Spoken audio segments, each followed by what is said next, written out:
That's right. This is We Have Concerns. Hi, Jeff Cannata. Hi, Anthony Carboni. Hello, concerned citizens. Anthony, this week we're gonna talk about attention span. So try to lock in, try to stay with us. Never have, never will. Yeah, I know.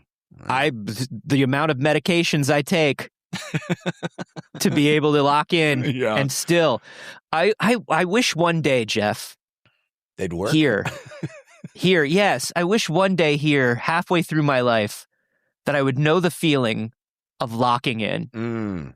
Yeah, you'd Just like once. to lock in just one time. Yeah, Just one time. yeah. People are always like, lock in, and I'm always like, like when you tell a kid to do something they've never done before, and they put on a serious face and pretend to do whatever an adult has done. Yeah. Yeah. Yeah. When you're like, you sit down and you're writing in cursive, and your kid sits down next to you with a crayon and starts squiggling on paper, and is like, look, Daddy, I am also writing in cursive. That's you locking in?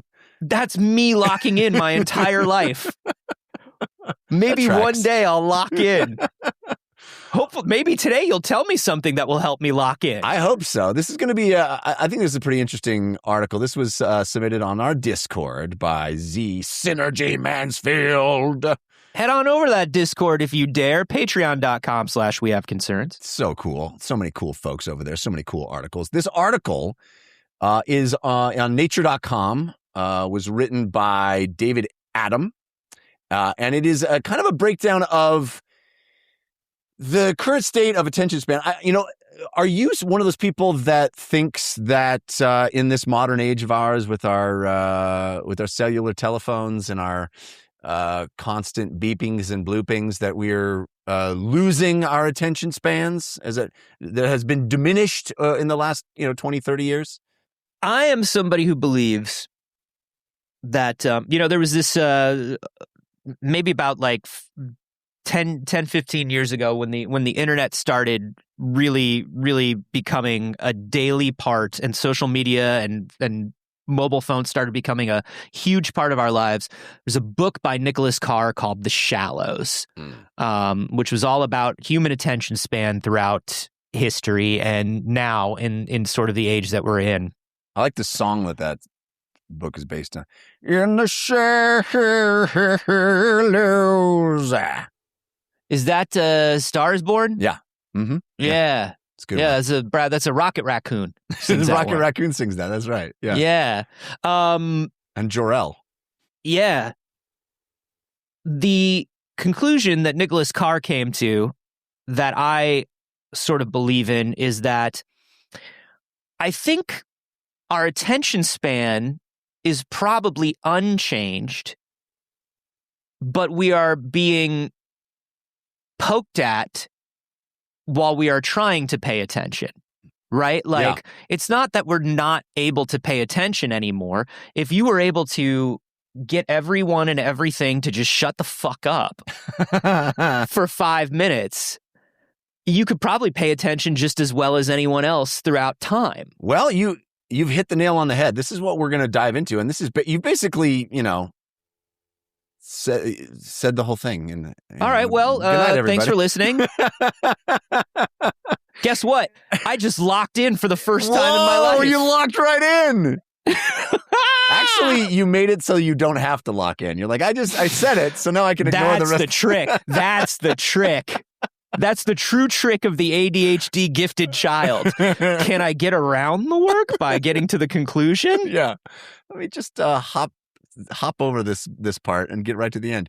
But I think the methodology here is interesting. First of all, most people, according to a 2021 survey, there is a large amount of people.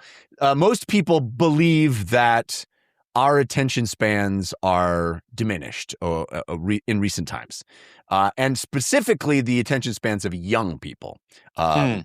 It's not so much that young people believe that; it's that old people believe that about young people.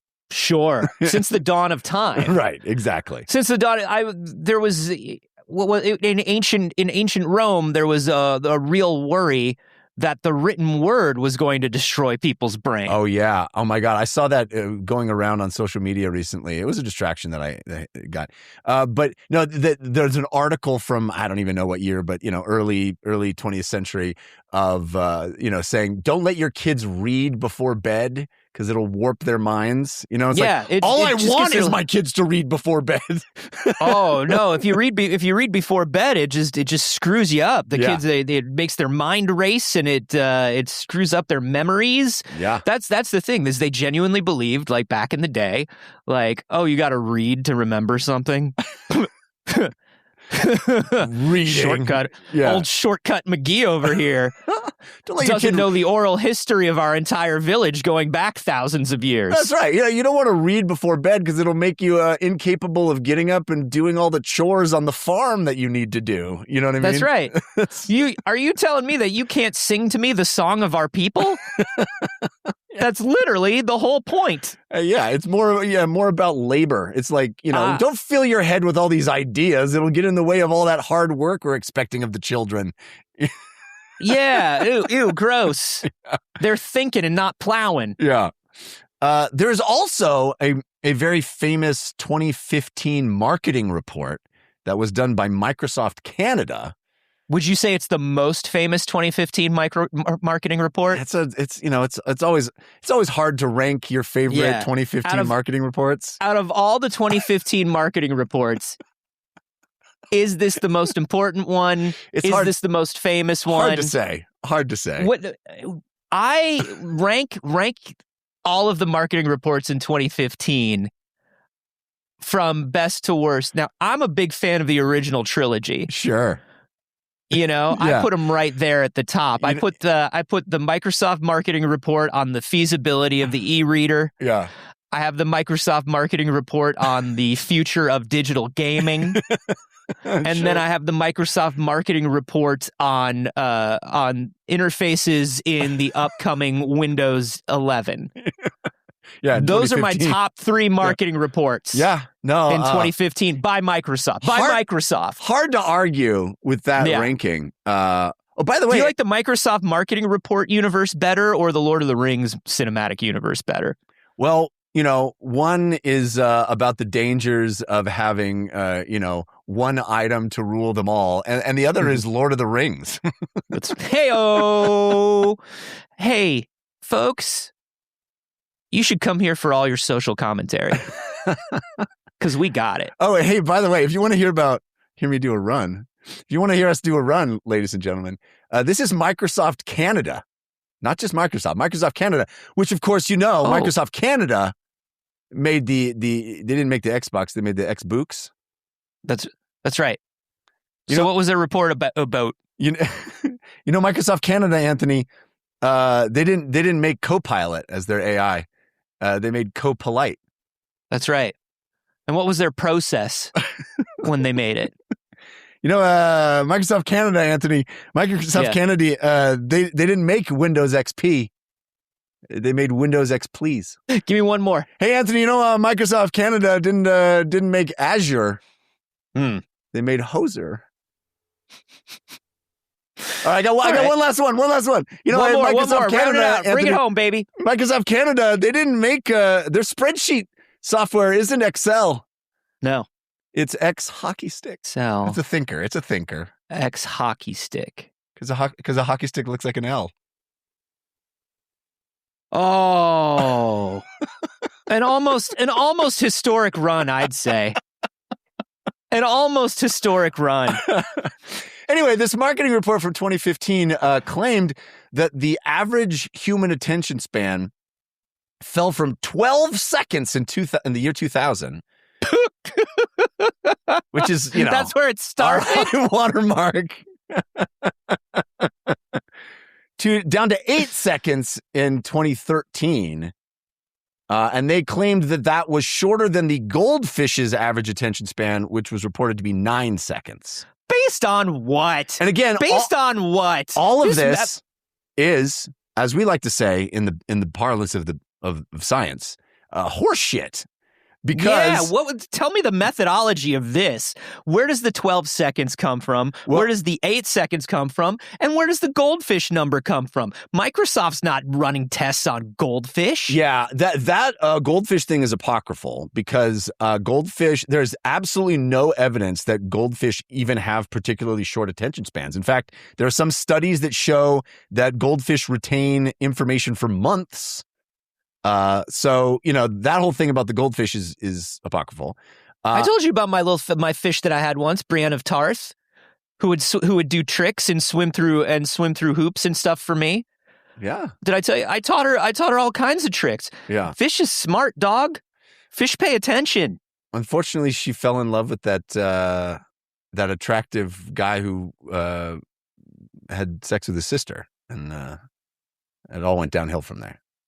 That's right. Yeah, that's right. It wasn't an attractive fish. The incredible Mr. Limpet is who she fell in love with. Anyway, this Microsoft Canada thing, they said they used surveys, filmed behavior, and EEG data, but basically it's basically more about changing of habit than it is about people becoming less efficient. So anyway, there's a lot of this sort of prevalent misconception about the actual true science of attention span and how it is changing. You'll hear a lot of people say, "Oh, these devices in our pockets are changing our brains. They're changing our brains." But that's the question that this article is trying to get at: is are they actually changing our brains? I think they are, but I don't think they're changing our brains in the way that everybody just assumes and says simply, right? Mm-hmm. Like, yes, having a device that pings every day, all day, turns you into a bit of a Pavlovian dog, right? Yeah. Where it pings and you look because sometimes the ping is important. 85% of the time the ping is not important. but Yeah. you've got to be ready for that 15%. And I think that's less about attention span and that's more about just sort of like our natural like wanting to be safe, wanting to be agile, wanting to respond to important things in our lives. And, I don't know, like I think underlying attention span of it all has always been something where I'm like, I don't know, that's just, me. I'll shove a scientist in the shoulder and say, prove it. You love doing that. Yeah. Every time I see two researchers walking down the street talking about their work on attention span, I go, hey, and I push them in the shoulder and I go, prove it. Yeah. Prove it, nerd. They were probably on a date or something. They were probably like, having a... They don't have to be. They could just be coworkers. That's true. But sometimes, things can happen between coworkers. Occasionally, I'm sure people are dating, but not, you want to keep it professional as much as you can. So a lot of what happens here, and you're describing this exactly, is that we conflate attention span with distraction. Mm-hmm. And the devices in our pockets are distraction machines. And distraction has been a problem far longer than the digital life has been. Than it started a year before cell phones. It did. Everybody had great attention spans, and then for some year before cell phones, everything. You know what it was? It was the Lost finale. That's what did it. Yeah. That's what did it, is like nobody, before smartphones, everybody was like, cool. And then it was like, how are they going to get off that island? What's going to happen? Yeah. Actually, I was going to save this to the end, but I feel like it's appropriate now. There is a part of this article. You know how they get off the island? It's not great. It's not great. It's not great. There's a lot of that show that's excellent. That part, not so much. I'd say there's a chunk of that show that's excellent, but we don't have time to. I wouldn't say a lot. I'd say a chunk. Okay, but fair. we don't need to get into it. You're not going to get me to defend that show. That's not going to happen. No, but we're also not going to say we can't be a 2006 podcast. We have other things to do. I mean, we were. No, we weren't. We didn't. We were a little. We were close, but we weren't quite 2006. We were close. All right. So, should I tangent now or should I wait to the tangent later? I'm going to tangent now. The way this article starts on Nature.com David Adam writing, references a fellow by the name of Hugo Gernsback. Do you know who Hugo Gernsback is? Of the Cape Cod Gernsbacks? The same. I went to school with Hugo Gernsback's cousin, Aloysius. Aloysius Gernsback? Aloysius Gernsback. And then, course, their mysterious uncle lived on that big house up at the top of the hill. Oh, yeah. Tiberius Gernsback. He was married to Gurney Gernsback, wasn't he? That's right. That's right. Mabel Gurney Gernsback. They called her that because when she asked for because it was short for her last name. That's right. A lot of people don't know that. Hugo Gernsback, you know this guy. I didn't know I knew this guy, but we both know this guy. This is the guy they call the father of science fiction. The Hugos. He's the Hugo Award guy. The Hugo Awards. Yes, Hugo Gernsback. There's a real Hugo. That makes sense. Yeah. I had no idea about this dude. I mean, there isn't a real Oscar, so it's like... Yeah. He founded in 1965. I guess it's earlier than that. He founded the Amazing Stories, which was the first science fiction magazine. Yes. Yeah. And the first which issue they turned into a movie. Yes.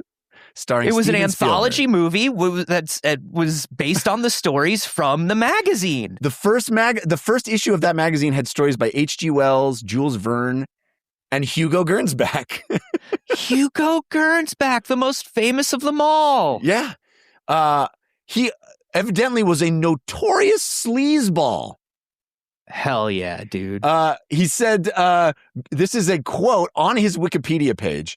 Gernsback's venality and corruption, his sleaziness, and his utter disregard for the financial rights of authors have been well documented. The founder of the genre of science fiction, who gave his name to the field's most prestigious award, was pretty much a crook. But that's how it works, right?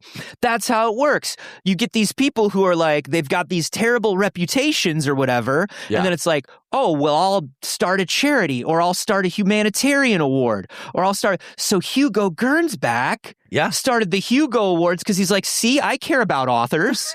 I don't think he started the awards. He didn't start them. I'm not going to pay them, but I'll give them a statue once a year. Is that what happened? No, he didn't start the awards. They were just named after him. So why would they name them after him? Well, because he basically started the genre. By the so way, what? He wanted to call it. If we don't like him, name it after H.G. Wells. Believe me, I don't know how it got named that, but it's because he started the first magazine. He wanted to call it. This is the difference between you and me. If you and I were back then, you'd be like, you should call it science fiction. And I would have argued what Hugo Gernsback argued, which he wanted it to be called scientification. Not everything's got to be a portmanteau. I know. I'm going to tell Hugo the same thing that I tell you every fucking day, dude. Every fucking day for 15 years. For as long as I've known you, you don't have to make everything a portmanteau. God, I love a portmanteau. 2 words. We all love a portmanteau, but just you can't force it. Yeah. So he coined the term in 1916, in 1929, the first preface for Science Wonder Stories, he used the term science fiction. They call him the father of science fiction. Total sleazebag. He stiffed his writers while paying himself $100,000 a year as the president. In 1916? Yeah. President of Gernsback Publications. This is 1952. Oh, 1952. Still, 100 grand's a lot of money. Dude, $100,000. Yeah. Dude's the Elon Musk of 1952. Totally. Total dirtbag. But the biggest award in the field is named after him. That is not the reason I wanted to bring him up. That's not the reason he's brought up in this article. Jeff, we've got to lock in. I know. Let's lock in. We've got to lock in today. The reason Hugo Gernsback is brought up in this article is because he also has 80 patents He was an inventor as well. Was he an inventor or was he a thief? Is this an Edison situation? No, he's an inventor of shit that no one wants. Oh, okay. And so he invented he got a patent in 1925. July 1925. Name your 3 favorite patents of 1925. Well, this is going to be one of them, I'll tell you that. It's called the isolator. And it's literally a way to block out all of the distractions and do your work. And you know what it is, Anthony? It's an Austin Powers cone, isn't it?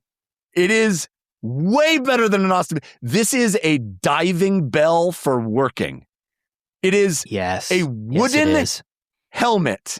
Yes. A wooden helmet that has 2 tiny little glass holes, holes cut out of it with glass in them. Yeah. I got to show you the picture of this. It's so incredible. I think I'm picturing it. Oh, search for the isolator on Wikipedia. It has its own article. The isolator does. Okay. And so he deemed it 75% efficient, but he and his initial design that he patented, he said you could only wear it for 15 minutes at a time, and then he ended up adding a oxygen tank so you wouldn't suffocate. Oh dear! There it is. It's a true horror. I mean, he looks like. I mean, if you remove, he looks like a minion. Yeah, if you remove the oxygen tank, he looks like a minion. He looks like some sort of cartoon henchman of some kind. It's first of all, it looks like a hilariously giant beanie cap. Yeah, it looks like but it goes Mushmouth from Fat Albert. Yeah, it's a beanie, like a hipster beanie that goes over the entire head. Yeah. The width of the shoulders. It even has like the little lip of the beanie at the bottom. Yeah.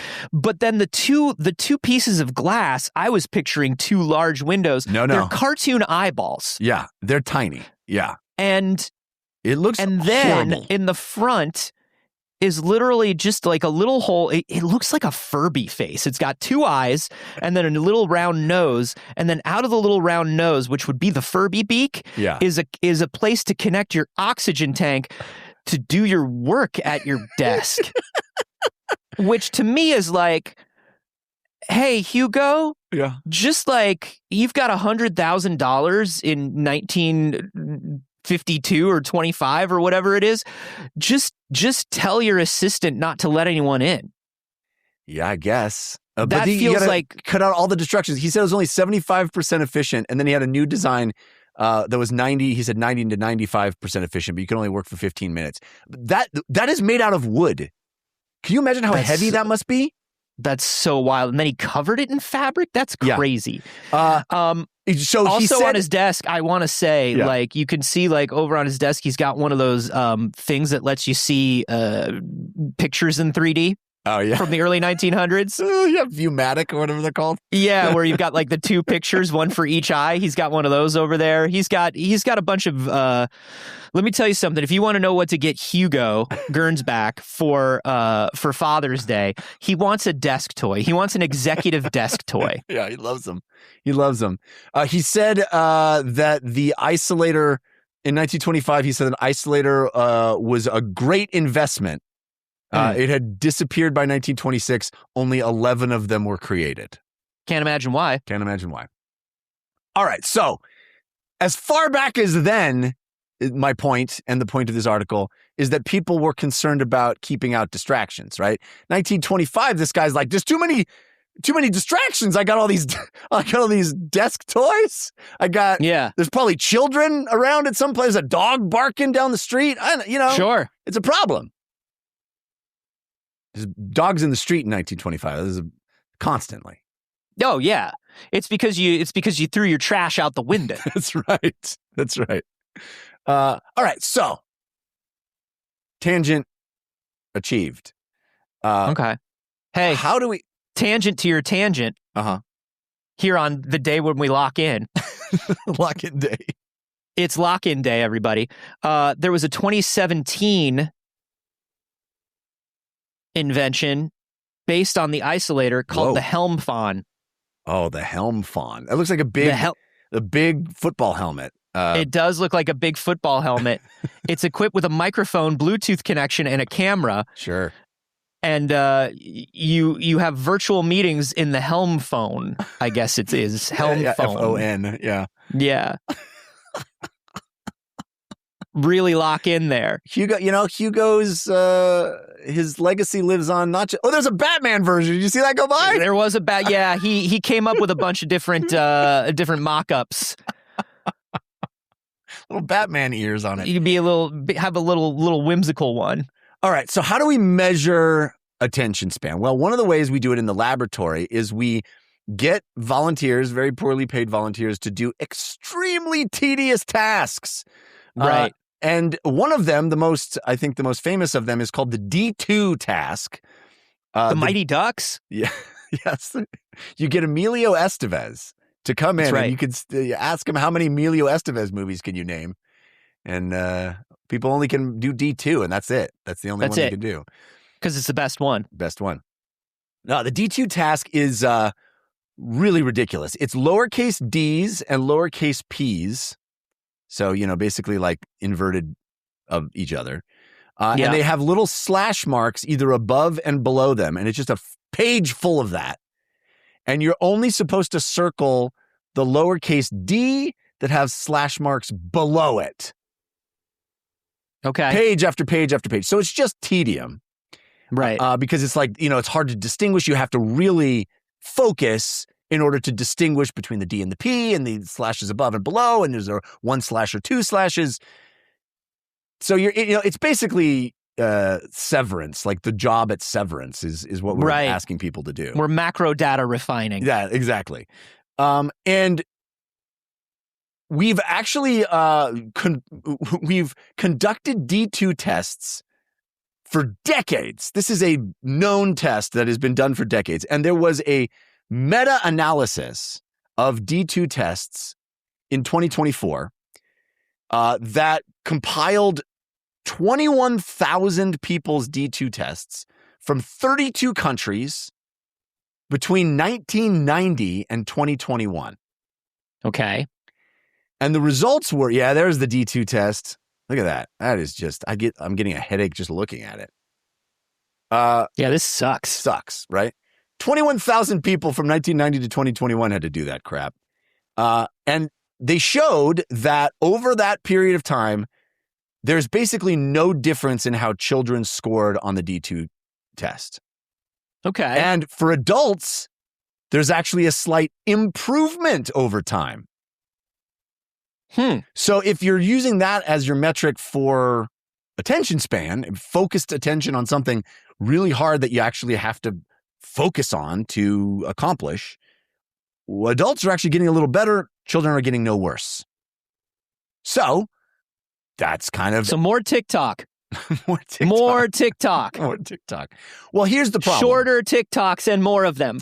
The problem is that it's not our capacity for attention that is changing. It is our habits around attention that are changing. So there's this woman named Gloria Mark who's been, for 20 years, she's been doing the same study. She's a psychologist at UC Irvine. Hey, right down the street. That's right.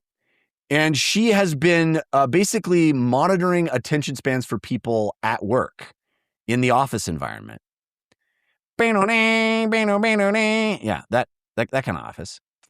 And you know what's crazy? The side note, again, locked in, but little side note. Yeah, we're locked in. When you say she's been doing this for 20 years, that's 2006, dude. It's hard for me to, when you go, she's been doing this for 20 years. I'm like, oh yeah, 2006. It's 2006 is when she started. Yeah. We were all talking about Lost. Exactly. Yeah. So she has been monitoring with digital tracking, with direct observation, with surveys. She's been monitoring the average duration of attention on a single task at work for people's work environment. Wow, what a great time to get into that field. It's like perfect timing, right? Right before the iPhone comes out. You could not have known. You could not have predicted.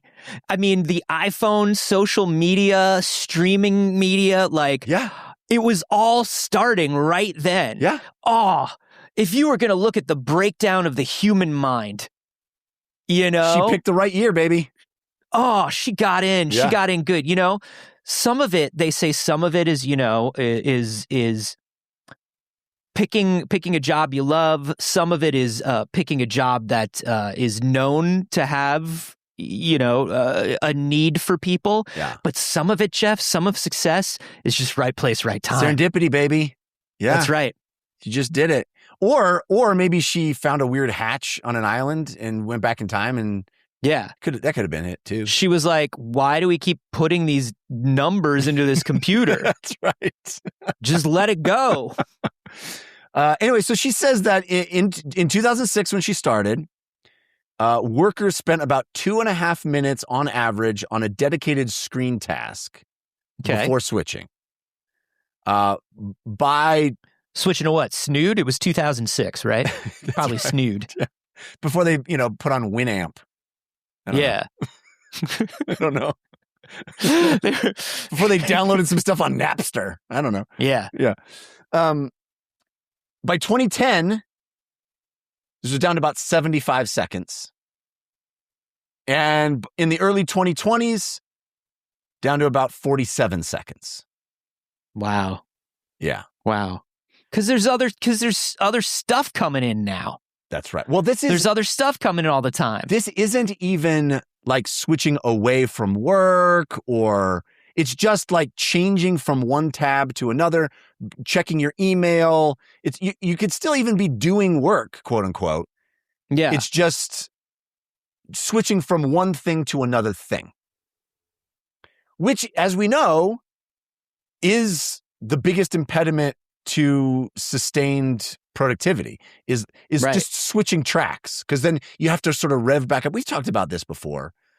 We talked about the thing, I don't know, a long time ago. We talked about the study about even having your cell phone in your pocket, even if it's off, like affects your attention because the knowledge that it's there. Yes, because it's habitual knowledge. Yeah. Right. Yeah. It's like when I wake up on vacation and think that I have to walk my dog. Yes. Right. It's just knowing that you have to do it, knowing that it's possible. Putting the phone in a different room is different than putting it in your pocket. Yeah. My dog's not even there at the hotel with me. That's right. Yeah. Yeah. And so her hypothesis is that, you have our brains value novelty. They value a break in the monotony.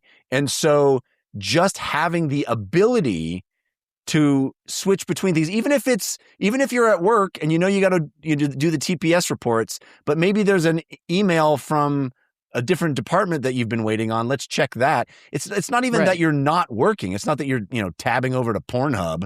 It's that you're just switching gears of work, which affects your productivity. Do you think, and this is my question to you, because I don't think anything has ever proven that you've never really worked in an office more than you think do you think the two things that people could be doing at work are working or being on Pornhub? I don't know. I don't have a real job. There's probably nothing in between that. It's probably you're either working or you're on Pornhub. That's why they have the cubicles, right? That's right. So nobody can see the porn. It's just their decency barriers. That's right. It's a respect is what thing. They are. It's a respect. I respect my coworkers. It's a respect thing. It's we all know that if you're not working, you're looking at porn, because those are the two states of humanity. That's right. Yeah.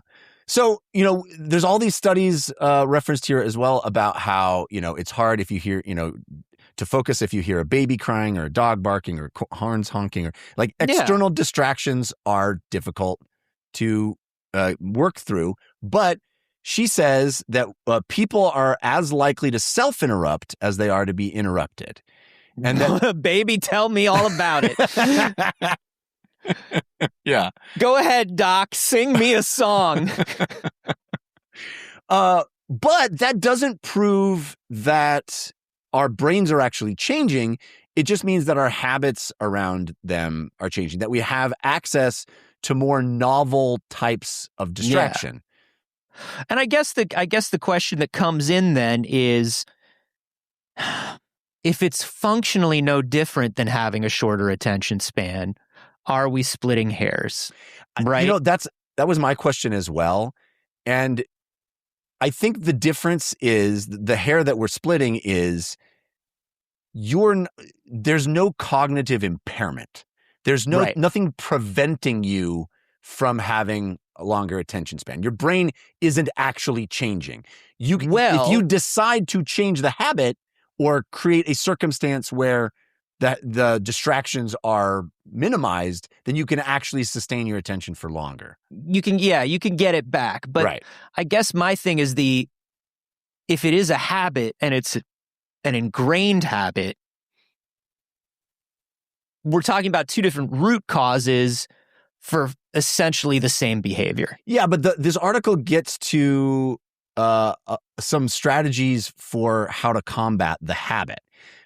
Before we get there, though, another interesting aspect of it is there's a study, I think we've talked about this as well, where they actually are able to measure gray matter density in the frontal cortex. And there seems to be some correlation between a density of gray matter and your ability to focus, your ability to have extended attention span. And that's why it's all loosey-goosey up here. That's right. But they don't know. I mean, there's some speculation. My density, my gray matter density, I was told once, I had an fMRI taken. Yeah. And they said, not unlike cotton candy. Which is we know the densest of candies. And I was like, that's pretty good, right? And they're like, yes. Yes, it is. Good for you. Good for you. Are you even still hearing this? And I was like, what? Sorry, I was checking my phone real quick. Yeah. But there's some speculation that might mean that it could actually be worked out like a muscle and that you could actually gain density by working on it. The craziest thing about this is that because fMRIs are so expensive, we're only really getting a snapshot of individual brains at individual times. And what you want is like an fMRI over the same person for an extended period of time so you can see if that is actually deteriorating or changing but we're just not doing that because it's cost prohibitive. Right. It's difficult to get subjects to do that. And even when you do that, it's like, well, what are all the factors that could have contributed to the change? Is it society and cell phones, or is it this person's eating something weird? Who knows? Yeah.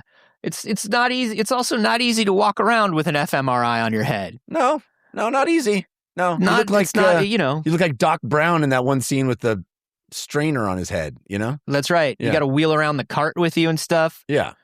It's not easy. It's not easy. I think that's the biggest problem that we have with a lot of brain studies and a lot of brain activity studies is just like, we can only get slices, and we can only get slices in isolated, special, specific conditions. Right. That's exactly right. It's tough to get natural brain activity during a natural part of the day. Right. You're already, by the fact that the subject is sitting down to an fMRI, you're already changing everything. Yeah. About the way they're thinking. That's exactly right. Yeah. So what is what is there to do? We kind of don't know TikTok, much of it. Wordle. What is there to do? There's a lot to do. Seriously, what is there? What do we do? Like, I'm so bored. What do we do? We've been talking about this for minutes. I'm losing it. I thought we were locked in, but no. Oh shit. That's right. We were locking in. I'm sorry. I'm locked in. So it turns out the best thing you can do, like anything else, it seems. Be yourself? No, never be yourself. Always be someone else. Be someone better than you. Okay. Incentives are the key. Mm. Incentives. It turns out that putting goals on things, or even when you reward someone for, like, if your pay structure is based on accuracy, it turns out your attention gets real fucking good. You know what I mean? It turns out I quit. Yeah. It turns out I'm fired. But that's what it turns out. Yeah, I know. But it does actually positively impact attention span if you tie rewards to it. So even if it's not like a financial reward, you can you can sort of artificially inflate the value of a task by,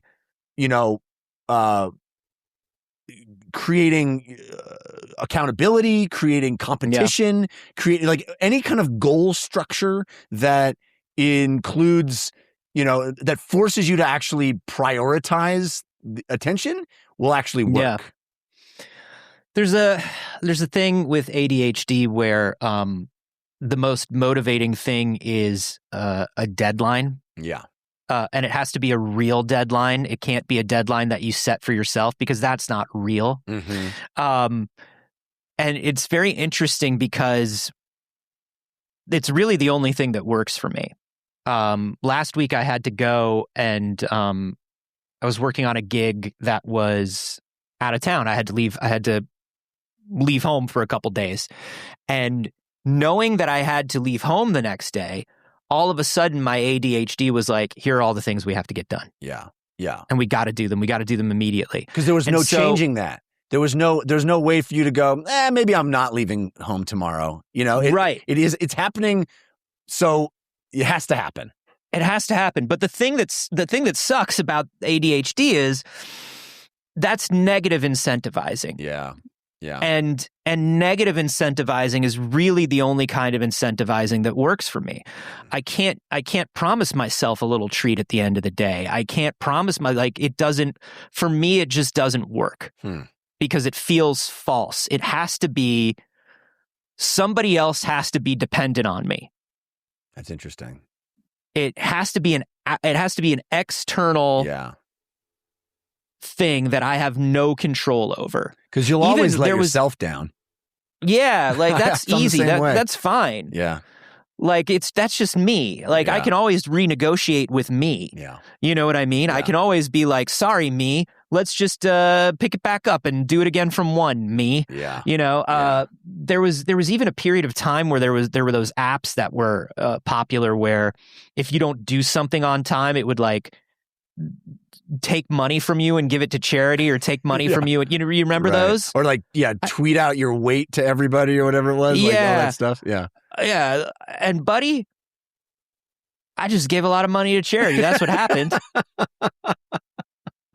Because I'd be like, what is it, $5? Okay, so I missed the deadline, $5. And it goes to a good cause. Who gives a shit? Yeah. Like, it's so tough for me to do the incentivizing part. Yeah. It's hard. It's tough. It's tough. The other thing, and when people are like, that's the best thing for it. That's the thing that works the best. I'm like, shit, I'm fucked. I'm double fucked. That's the thing that's best for it? Yeah. Oh, no. Yeah. Yeah. Well, you can also tune out distractions and, sure. You isolate yourself, get yourself one of those sweet. Get yourself an isolator. Wooden helmets. Yeah. But the other thing they end this article, or David Adam ends this article on, which I think is another thing that may provide a little positive hope, a little silver lining at the end, is there also seems to be a connection between having your mind wander, losing attention, and creativity. That's right. So your brain kind of needs to fuck off a little bit, and those things actually can end up being very positive to your well-being and your creativity and your ability to then come back with a renewed ability to think of the problem in a new light. Yeah, you could just think of it that way. It's good for creativity. It's bad for punctuality. It's bad for responsibility. Yeah. Bad for the bank account, if I can be honest. It's pretty bad in a lot of ways. Yeah. But think about it this way. Soul of artist. Does that help? Does it help? I hope. That helps, right? Soul of artist. Doesn't that sound nice? Doesn't that feel better? Soul of artist. Also, from now on, I'm gonna think of the Hugo Awards completely differently. You know, right? They should give away those helmets. That would be in incredible. The gift bag. That's the award you win. Is an isolator for you. You get an isolator, and it's like, good luck. Now go write something even better. Don't get suffocate. An even bigger isolator. If you win again, we'll give you oxygen for it. You're an ADHD person. Does giving yourself little treats work? No. See, that's the thing. This is good advice for people who don't have our particular problem. Yeah. I think for the majority of the population, this is good advice. Is like the incentivizing. You know what's even worse? Because you probably even do it with your kids, right? It's like the easiest thing to do. It's just like, hey, if you can just lock the fuck in for 2 hours and do your homework, we'll go get the giant $30 Mormon cookies. Oh, dude, we just have Hershey Kisses in our house. Wonders for my daughter. A Hershey Kiss is like the greatest thing she can imagine. Like you cleaned up your room, Hershey Kiss, you know? Dude, wait until she has good chocolate. Yeah. The worst part for me, Anthony, is that sometimes the negative reinforcement doesn't work if it's not bad enough. Yes. Like 100%. I can let people down a little bit. A little bit. Because people understand. People are nice. People are nice and they understand, and I don't let them down all the time. I didn't get back to you. Sorry, I didn't get back to you. No, I'm mostly good at it. Mostly. Yeah. Sorry, I didn't get back to you, but I had crippling ADHD, and I literally couldn't make that call. Like I did everything else in my life except make that call. Yeah, yeah. And then you look back and you go on like the last year, and you go, uh-oh. I've been less good than I thought. Yeah. Uh-oh. Yeah. Turns out I'm doing this more often than not. Uh-oh. Yeah. Letting people down a little bit turns into uh-oh. I used to joke that I needed to have, you know how you can, in Gmail, you can have an automatic signature that gets put on every email. I used to say I want to have an automatic header on every email that says, sorry it took so long to get back to you. Yes. Just automatically on every email. 100%. God, man, it's tough. It's tough. Listen, if you're not an ADHD type, and you are the sort of person where all of this research actually does, it is about you. If this research is actually pertinent to you, it's good to know that attention spans aren't getting shorter. Yeah. But hey, every once in a while, think of your friends out there in the foxholes, your ADHD friends. We're out there letting you down all day, and buddy, right. It's tough. It is. It ain't easy to let you down all day. We're suffering more than you are. We promise. I promise you, I feel so guilty all the time. Oh yeah. Oh, it's the worst. It's not motivating enough, but it's the worst. It's not motivating enough until it's way too late, and then you're like, well, to do it now would be embarrassing. That's exactly right. To respond to the email now would be simply embarrassing. Yeah. Maybe we'll both forget this ever happened. Yeah, you blink and it's been 7 weeks since you've responded to the email, and you're That's like, right. I don't think that's something that person needs to know anymore. That's right. That's right. They've probably moved on. They're probably not even at that job anymore. Shit. Can I tell you one that I know we're wrapping, but I want to tell you what this is literally just happened to me. I got sent a screener for a movie. I'm not going to say what movie. It's very obscure. I got sent a screener for a movie, and I watched like the first 20 minutes of it, and I didn't like the movie. And the PR guy reached out to me and was like, hey man, did you have a chance to watch the movie? And I couldn't bring myself to respond. And literally every day I think about it. And now it's been weeks, and now I can't respond, and I never will respond. And it literally has hurt my relationship with that PR. I'm certain of it, but like I can't, and now I can't, I really can't. Yeah. You can't do it. You can't do it. Yeah. And it's like, and this, like you're saying, this is a totally different episode. This is more of our ADHD, our separate podcast about ADHD. That's right. That we have to do. But yeah, there is that thing where it's like, if you just did the thing, it's a 5-minute thing. Oh, easiest thing in the world. Yeah, man, I watched it. It's not really my thing. Not for but, me. You know, yeah, I appreciate you sending it, but I didn't enjoy it. Couldn't bring myself to type that. Yeah, not my thing, but I always love the stuff that you guys do, and be sure to send me the next thing. Yeah. Nope. That's 2 minutes. Couldn't handle it. Didn't do it. Literally wrote it down to do as on a to-do list. No, couldn't do it. That doesn't matter. That doesn't matter. It's pathetic. It's gone. It's over. Lee, can I tell you? There's one box. There's one box that has 3 things in it that's been sitting in my living room. I know what the 3 things are.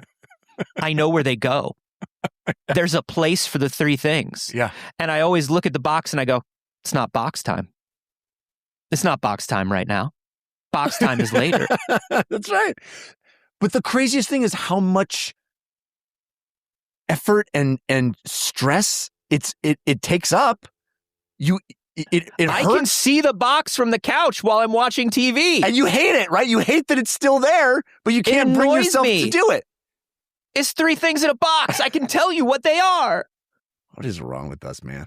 I'm not getting ADHD. That's why I take medication. Do you? Here's the thing. Here's the thing that's been helping me lately. Are you ready? This is for people who this study does not apply to, who've maybe been listening to the episode and have been like, yeah, I'm like Anthony and Jeff. I keep meaning to lock into this episode. I keep rewinding this podcast 3 minutes at a time. I know who you are. We're not made. Listen, you can't read an audiobook. You can't. I know who you are. The Cube. Oh, what's the Cube? Oh, the Cube. The Cube. It has timer on it. Nice. Every side is different timer. 5-minute, 10-minute, 30-minute, 60-minute. Works for you? Works for me. Yeah. You just, because you don't even have to like set numbers. You just turn on Cube. And when you put the Cube down, whatever side is up is what the timer's set for. And I just do like little 10, 15-minute sprints of things that I got to do throughout the day. You're locked in Cube. You could get a kitchen timer. You could do it with anything. Yeah. I just have Cube. I think part of it is how cool the Cube looks. It is part of it. Yeah. That is part of it for me. It can't just be a timer on my phone. Right.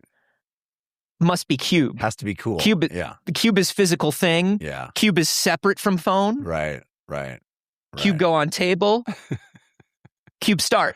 Have to respect the Cube. You got to respect the Cube, dog. You got to lock in and you got to respect the Cube. Those are 2 things that you got to know. If you want to pay attention today, there are 2 things you need to know.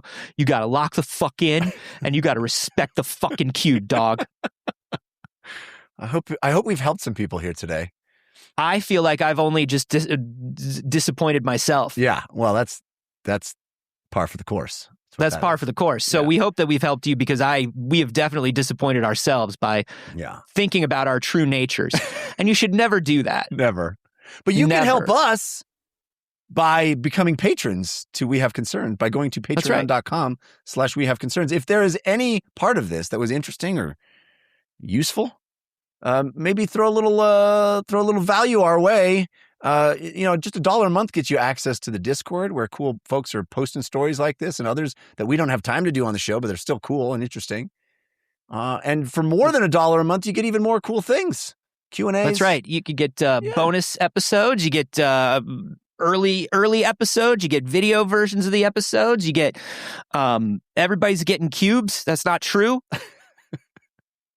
But it is the one and only way that we support the show and keep the show going. So we really appreciate everybody that's been helping us out. And we just appreciate you listening. But if you have the money and you have the inclination, head to patreon.com/We Have Concerns. And then you get Cube 2, Hypercube. We're going to work up to isolation.